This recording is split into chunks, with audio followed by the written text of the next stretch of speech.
Oh, is it? Inspiration Nation, hello, Lee Kemp here for another week on a podcast, here with Jose Neuer. Ryan Boniface sadly had a power cut right before this. He's the only, not the only person with technical difficulties. If you're watching on YouTube, you will get about 20 seconds of me mouthing because I had the mute button pressed, but it's been a while since I did this, so I'm going to use that as my excuse. Jose, how are Funny, you? isn't it? How are you? Yeah, I'm all right. We better crack on with this because we've We'll got quite a short We're going window. to finish off Baz Luhrmann for where we got to. So this is number 3. Whether we do it or not, we're there. We'll go straight in on the quotes, Jose. So, Yeah. and I like this one. The first one to go into, don't feel guilty if you don't know what to do with your life. The most interesting people I know at 22 don't know what to do with their lives. Some of the most interesting 40-year-olds still don't.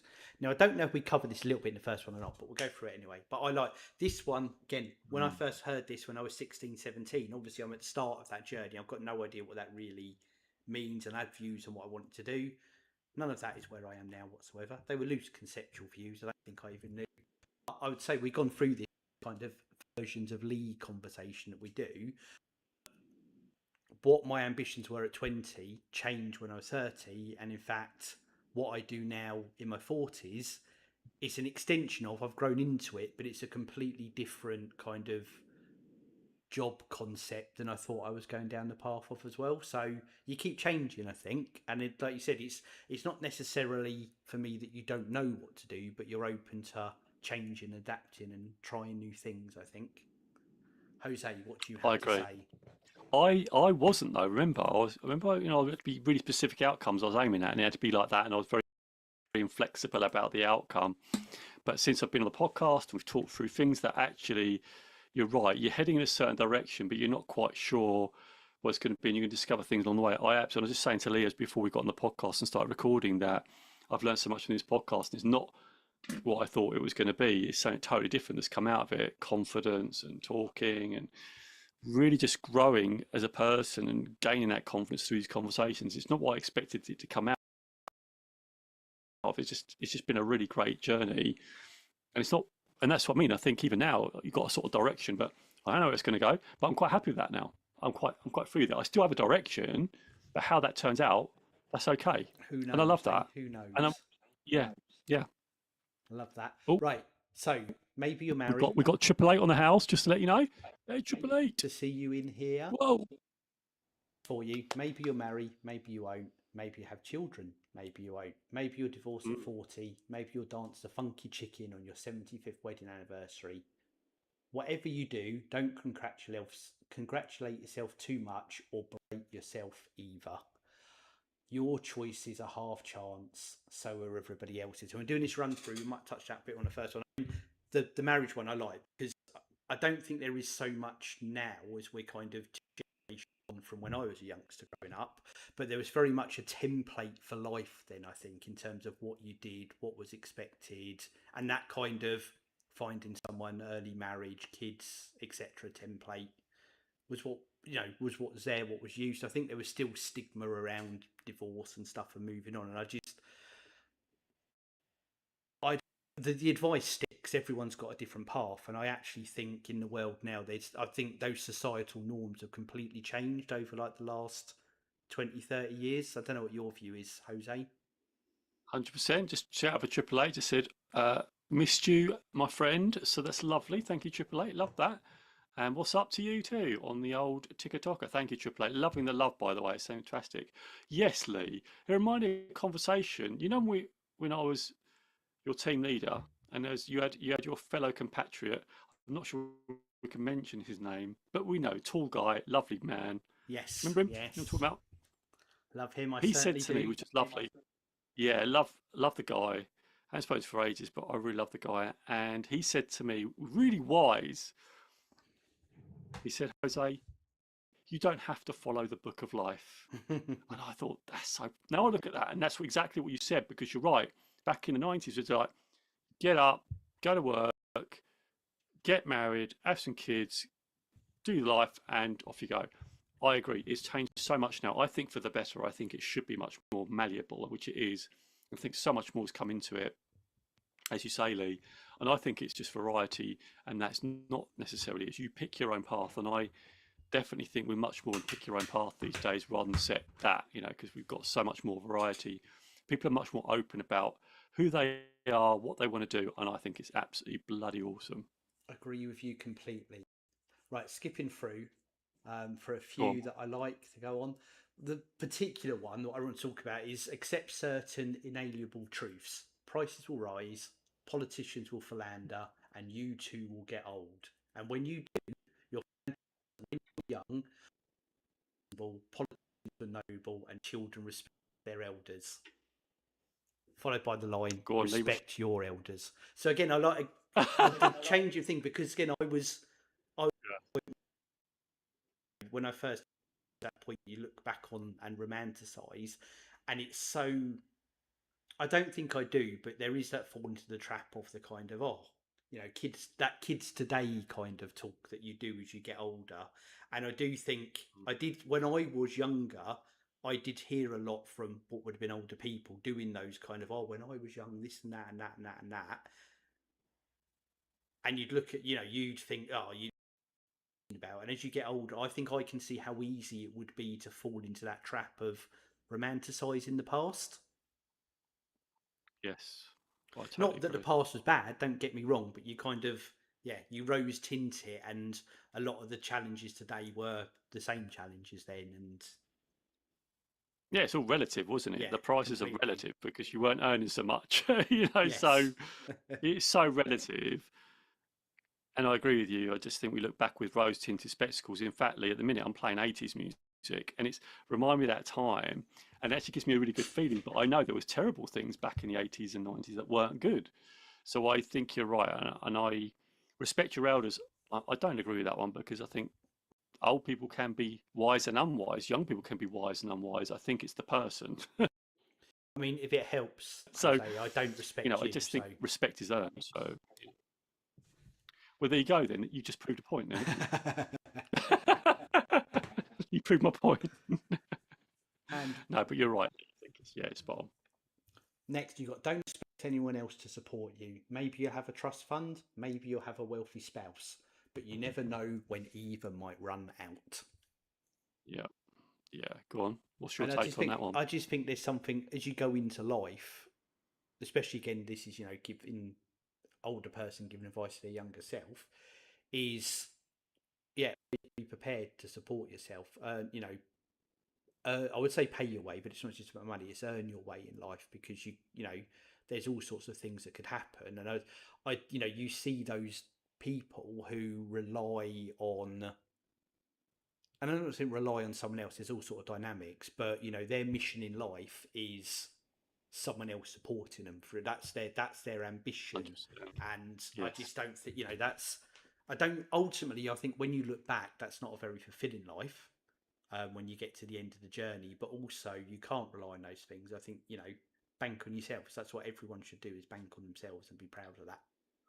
I agree with you, Lee, and I think there is something we have to rely on each other to some extent, but I think you should be Yeah, more self-reliant because we do need each other. I mean, we couldn't survive with, we need people to cooperate and we need to work together. I agree, but I actually, it's funny because one of my daughters knows a relationship where there is total reliance from the partner on the other person. They literally rely on everything for them, and there's a danger in that because then you're under control. You're being controlled by someone else, literally, because if that gets taken away, then you have no freedom. So I think it's really important to be self-reliant, yeah, whether it's monetary, whether it's behaviorally, it doesn't really matter. Make your way, like you said. I really like that because it is about how do you stand on your own 2 feet. Pull others up. Make them absolutely. self-reliant. Yes, Have yeah, that support. Let's make each other self-reliant. Yes, help people, but then go. How do you start to release? That's what being a parent is like. You help them, you support them, and then you want them to stand on their 2 feet. That means they have to earn their stuff, do their stuff, buy stuff, but they're doing it on their own 2 feet. And I'm really proud of my children because that's what they're starting to do, and I love that. And I think that's the key. That's what we're trying to do, and I think we should all aim for that.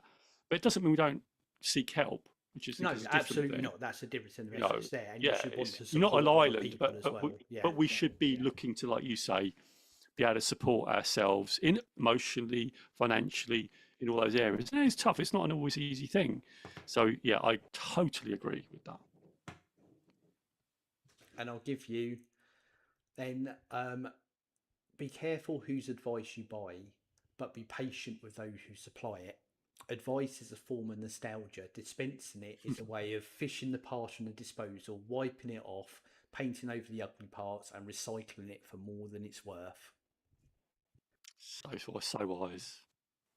So wise thoughts, Lee. Absolutely. Well, there's this, you do, there's lots of, but this thing you also get, don't take criticism from people you wouldn't take advice from. I think you've got to choose where that comes from, because people can be so critical and everyone's got an opinion, and you yourself have to choose, who do you want to model yourself after, who do you look after, whose advice do you take, because everyone's got an opinion and you've got to be judicious with that, because you fall into that trap of trying to follow everyone's path or try and please everyone as well, and that becomes very, very dangerous.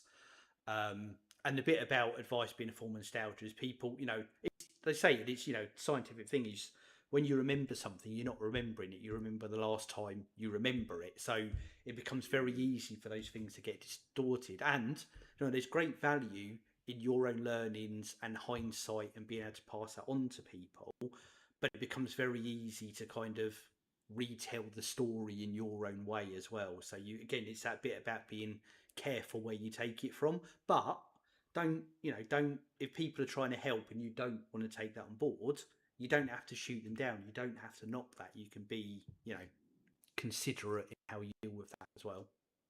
Yeah, and I think there's a massive value in mentorship, and I think that's where that comes from. Giving people the benefit of our experience is okay, but it's up to them what they do with it. And Ray Dalio is brilliant at this. For Ray Dalio, hedge fund manager at Bridgewater Associates, he always says, if you're going to get advice from someone, think about the experience they have in that thing. Say if you take a relationship advice, but they haven't got a very good relationship, it's probably not the person you want to be taking relationship advice from. So I really love what he says about that. So find people with the experience, and if they're really good at the thing, whatever you're trying to get, now get the advice. But if they're not really weighted in that area, then why are you listening to them? And I've seen that happen. I've seen people give advice on certain things, and why are they giving advice? They're not really doing great at that. So that's it. But we all do have it. But look, we probably fall into those traps ourselves. We've got to be careful of not dispensing advice when we aren't the experts as well, because it's very easy. Hey, what do you think? Because we have a natural tendency to want to help people. Yes, and I think that's the trap. Yeah. You want to try and help, but actually, are you helping? You're probably hindering if you don't have the experience. So I think there's a lot of value in that. Yeah, I love that. Absolutely. And I'll give you last, I think we're good for time. Quickly, if I run through, Are we? I skipped over this one. Got a few minutes left. Cool. Understand that friends come and go, but for the precious few, you should hold on. Work hard to bridge the gaps in geography and lifestyle, because the older you get, the more you need the people you knew when you were young. And again, as easy as you get, there's a lot of people, you get into the quality over quantity friends the older you get, I think. And I think it's really important to hold, those that are important to your life, to hold on to them, even if it's once a year, twice a year, 3 times a year, every week, whatever the relationship is. Make sure and keep that contact going. And again, from when this was written to now, that is so much easier than it's ever been before, about all the ways to stay in contact. And it's those, they talk about it, but it's that thing about those people you can see, 3 or 4 times a year, maybe even once a year, but the second you're with them, it's like you talk to them every day. And I've got those people in my life, and it's really important, I think, to maintain that. Lee, I agree with everything you say there. In fact, as I said, a friend, it's funny, I was thinking the other day, we were meant to have met up before Christmas, and we didn't. And he sent me a message, I've got some dates, and then we didn't sort of hook up. And then it's funny enough, I just said, I thought of him, put him on. I went, should we meet up this Friday? Go out. And he said he can't make it, but we started the conversation to meet up, which is incredible. And he was funny. He said when he got my message, he's actually speaking to his wife. I've got to set a date to go out with Joe. So yeah, and I think you're right. When we get together, it's like we've never been apart. Like we just go into that routine of have a chat, and it is only with a certain amount of people. You're right. Literally, I count my friends on one hand. Literally, it's so small. But you're right. And also, I think family as well, because my dad, as you all know, lives in Spain. So I actually reached out. And so I said, hey, Dad, let's have a call this Saturday. So I reached out and said, hey, let's have a call. So it's conscious to do that with family that you really care about as well. Make the effort, because it's easy if we're living apart to not service those relationships, because siblings and and parents, providing you've got a good relationship with them are really important. If you do have a healthy relationship, of course, there's the other side of the coin. But if you do value it, make the effort. Agree completely, and I see that friends and family as one in that statement and how it says that. Right, we are on the final countdown, Jose. That's our last run through on that. I appreciate the 3 episodes we've done, because I love, for me, this is something I think every 5-10 years I'll revisit on, because it does change, and I hope people go and listen to it. We'd love to know what people think. What are those things that define your life, and are those anchors? Right, before we get cut off, Jose, lovely to see you again. Hopefully we'll be back to the 3 of us next week. Everyone out there, appreciate support. Like, subscribe, Jose Neuer, Inspirational on Google to follow him everywhere. And we'll be back next week. 3, 2, 1, Inspirational. Catch you guys later. Catch you guys later. Lee, the 2026, come on. Leave that in. Brilliant. Do we make it? Do we make it? Well, what's weird, Joe, we're now beyond 40 minutes and it's not